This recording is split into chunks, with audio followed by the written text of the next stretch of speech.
మే 27, 28వ తేదీన వర్చువల్ విధానంతో నిర్వహించే మహానాడు కార్యక్రమాన్ని విజయవంతం చేయాలని జిల్లా తెలుగుదేశం పార్టీ అధ్యక్షులు షణ్ముగరెడ్డి, కార్యదర్శి సునీల్ చౌదరి పిలుపునిచ్చారు. మహానాడు పండుగ జరుపుకుంటున్నాం. కోవిడ్ అయినా ఏ అకాలమైనటువంటి పరిస్థితుల్లో కూడా మహానాడు ఒక పండుగ వాతావరణంలో జరుపుకునే సాంప్రదాయం తెలుగుదేశం పార్టీలో ఉంది. పార్టీ నాయకులకి అదొక మహా పండుగ.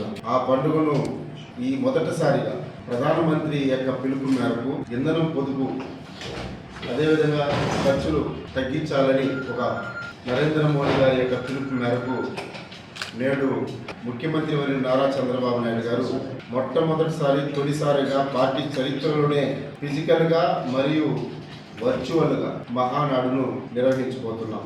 రాష్ట్రంలో 1875 క్లస్టర్లుగా మరి ఈ జిల్లాలో 78 క్లస్టర్లలో ప్రతి క్లస్టర్లలో పండుగ వాతావరణంలో ఈ యొక్క మహానాడు జరుపుకుంటున్నాం.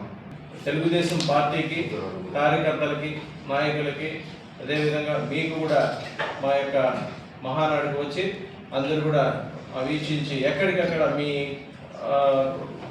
ఈ రిపోర్టర్స్ అందరూ కూడా ఒక చోటకి రాలేరు కాబట్టి ఏ క్లస్టర్లో ఆ రిపోర్టర్స్ ఉండి అక్కడ నుంచి మా యొక్క కార్యక్రమం జరిగే కార్యక్రమాలన్నింటినీ కూడా అన్నింటిలో ప్రొజెక్ట్ చేయాల్సిన బాధ్యత కూడా మీకు కూడా ఇవ్వాలని కోరుకుంటూ, అదేవిధంగా మా యొక్క మహానాడును జయప్రదం చేయాల్సిందిగా కోరుకుంటూ